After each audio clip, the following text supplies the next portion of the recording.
you got to be a part of a very special Blu-ray, a Oh, that's Blu-ray right. specific thing from Spider-Man Into the Spider-Verse. Yeah, so that was what's neat, what's nice is, and I mean, we don't have to rush, it's No, okay. I mean, if I have a little bit of I have a little bit but of, yeah, but you got to be on the Spider-Ham. You got to be the villain of I did, Spider-Ham. yeah, so I did. So what happened with that was, that, I still, luckily have maintained my relationship with Sony in that I still do scratch tracks for them. But what's, in terms of, like, stuff that's just gonna get thrown out or really just kinda helping out with pre-production. But one of the things that is neat is when I do that, they're very appreciative, but then also sometimes they'll give me the opportunity to, like, play a small part or something. And I was doing some work on Into the Spider-Verse, the first one, and and we had a great time, whatever. But with that one, it's hard because that one was so high profile that it was like everyone wanted to be in that one. They're So even so if it was good. just like a hot dog vendor on the street, like I auditioned for a rabbi, and I sent like 5 different voices in to try to do this rabbi, and they wound up giving it to one of the guys, one of the Beastie Boys, because he was just like so stoked to want to, you know what I mean? Yeah. So like those shows, I don't really have any chance of getting involved with those, but they do with every movie that comes out. There will be a little extra content, like when Hotel Transylvania 3 came out. They did this little thing on Siri where they had voice actors singing like lullabies, but from Hotel Transylvania into this thing, and you could like play it for your kids. And I did the voice of the Gremlins, and I'm like, how the fuck would any kid be able to fall asleep from that?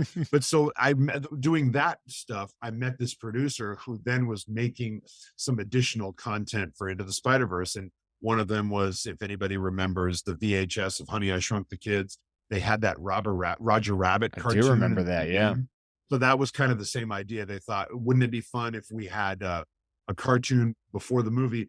And wouldn't it be fun if we had it be Spider Ham, what he was doing right before he gets sucked into the Spider Verse in the movie? So he would be fighting his arch nemesis, Doctor Crawdaddy. And so I was lucky enough to get to be the voice of Doctor Crawdaddy. Did you work individually? John worked from New York Yeah, and we then you did worked work over here. individually because it was before. I mean, it was obviously before everything that went down, but it was, yeah. I mean, I think it's, and a lot of that. Well, that's another thing too is you'll hear stories from voice actors of the past where they talk about getting to be in the room together Mhm. and learning from each other and really mixing and yucking it up. And unfortunately, that is something I don't really get to participate in as much because now they're more everybody's kind of in there by themselves, which sometimes, I mean, I've been in the booth with other actors. If it's like with like a real obnoxious one, it can be really shitty. But if it's with somebody really great, it can be really fun. And I knew that he would get to be in it, but I just kind of assumed that he had probably done his stuff before or after. And so yeah, I just did it by myself. There was a great story on the old podcast with Dana Snyder. I don't know if you know Oh Dana yeah, at yeah, all. Dana Snyder. Yeah, Where he geez. would talked about how he used to do it all alone, but then there was one Star Wars one where they were coming in together.